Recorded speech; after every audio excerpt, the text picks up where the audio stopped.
இன்னைக்கு திமுக versus BJP தான் கேமே தவிர அதிமுக அப்படின்ற ஒரு கட்சியே தமிழகத்தில் இருக்கான்றது தெரியல. அண்ணன் எடப்பாடி பழனிசாமி அவர்களுக்கு கொங்குபேட்டில் கொஞ்சம் மவுஸ் இருந்தது, அதுவும் தலைவர் அண்ணாமலை அவர் வந்து கொடுத்துட்டாரு. அதான் பிரச்சனையா இருக்கு. உண்மையான அதிமுக தொண்டர்கள் எல்லாரும் சொல்றது அந்த கட்சிக்கு தலைவர் ஆகக்கூடிய ஒரே ஒரு தகுதி யாருக்கு இருக்கு அப்படின்னு பாத்தீங்கன்னா ஒரே ஒரு மனிதனுக்கு மட்டும்தான் இருக்கு. அது அந்த காலத்துல துரோகத்துக்கு மகாபாரதத்துல ஒரு பேர் உண்டு, அதை எடுத்துட்டு அண்ணன் எடப்பாடி பழனிசாமி அவர்கள் பேர் தான் போறோம். அதனால வந்து ராஜ்நாத் சிங்ஜி வந்துட்டாங்க, முதல்வர் ஸ்டாலின் அவர்களை சிரிச்சு பேசிட்டாங்க, வேற என்ன பேசணும், பக்கத்துல உட்காந்து தள்ளி விட முடியும், அப்படி போய் உழுண்டு. இன்னைக்கு திமுகவை எதிர்க்கக்கூடிய சக்தி பிஜேபிக்கு தவிர வேற யாருக்கும் கிடையாது.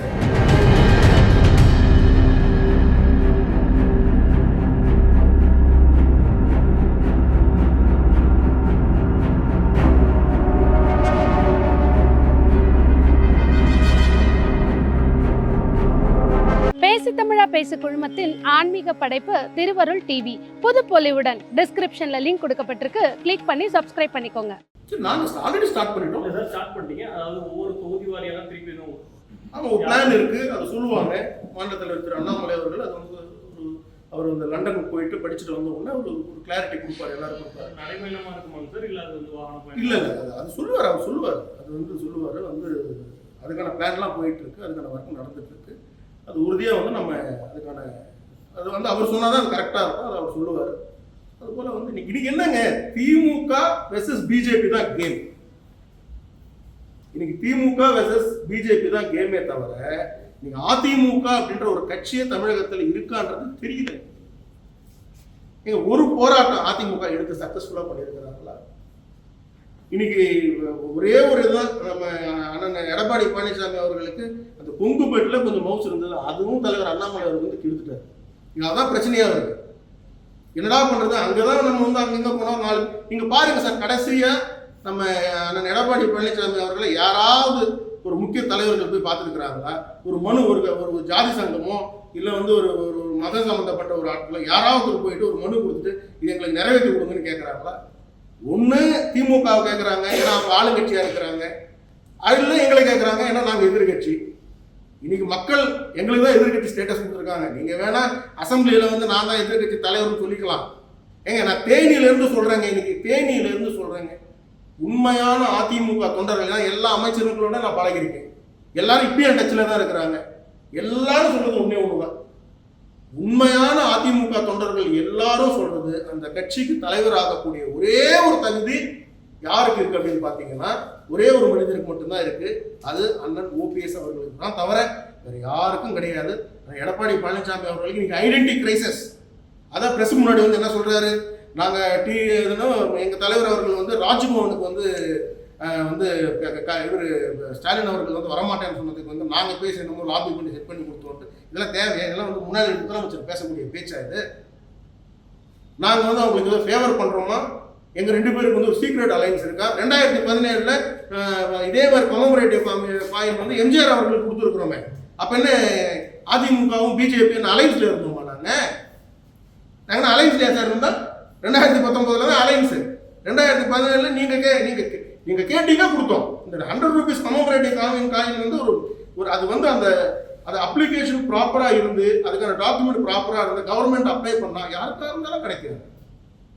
அது ப்ராப்பராக இருக்கும், அப்ளிகேஷன் ப்ராப்பராக இருக்கும், அதுக்கான எலிஜிபிலிட்டி ப்ராப்பராக இருக்கும். கலைஞர் கருணாநிதி அவர்கள் வந்து எவ்வளோ பெரிய தலைவர், அவர் கொடுக்குறது என்ன தப்பு இருக்கு? அதுக்கு என்ன கிரிட்டிசைஸ் பண்ணுறீங்க? Government to government, BJP to DMK கிடையாது. நான் இன்னைக்கு சொல்கிறேன் சார், டிஎம்கே அப்படின்னா என்ன? டி ஃபார் என்னது? D for drugs, M for money swindling, K for கட்ட பஞ்சாயத்து. டிஎம்கே அப்படின்னா என்ன? D for drugs, M for money swindling, K for கட்ட பஞ்சாயத்து. இதுதான் திமுக, இதுதான் பிஜேபியினுடைய நிலைப்பாடு.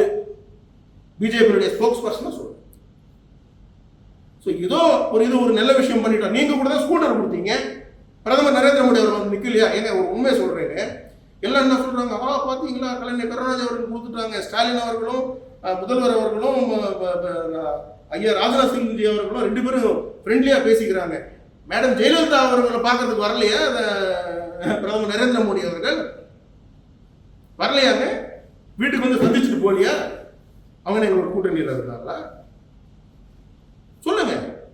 கலைஞர் கருணாநிதி அவர்களுக்கு வந்து உடல்நிலை பாதித்த போது பிரதமர் நரேந்திர அவர்கள் நேரடியாக வந்தாங்களா வரலையா? பிரதமர் நரேந்திர மோடி அவர்கள் நேரடியாக வந்தாங்களா வரலையா?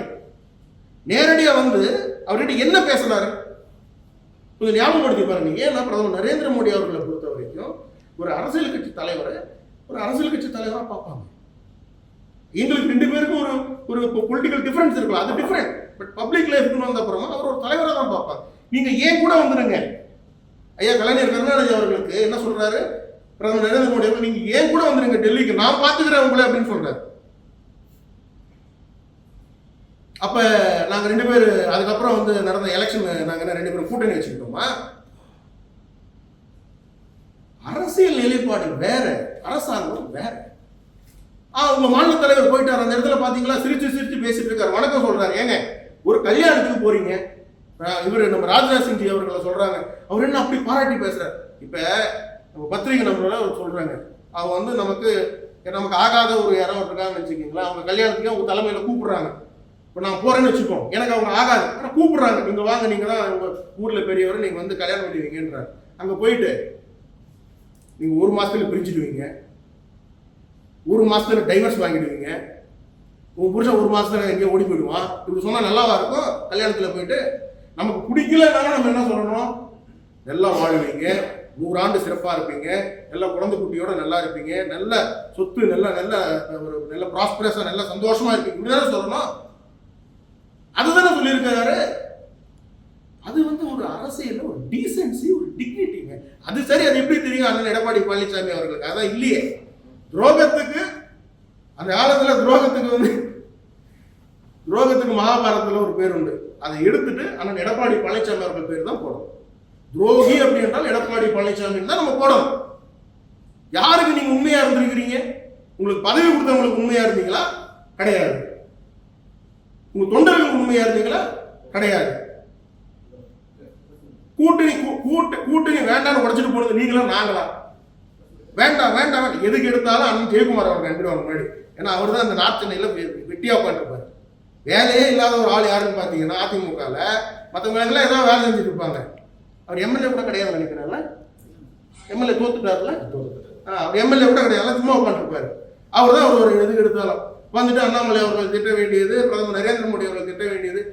மறந்துட்டார் போல ஒரு வீடியோ போட்டு காட்டுறேன். பிரதமர் நரேந்திர மோடி அவர்கள் வந்த போது இவரெல்லாம் இப்படி நின்று இருந்தாருன்னு தெரியும். 25 டிகிரிஸ்ல பெண்ட் ஆகிட்டு இருந்தார், 60 கூட கிடையாது, 25 டிகிரிஸ். அதுக்கு மேல சாஷ்டாங்கமா தான் விடணும். இதுதான் அதிமுக, இப்படிதான் இருந்தது.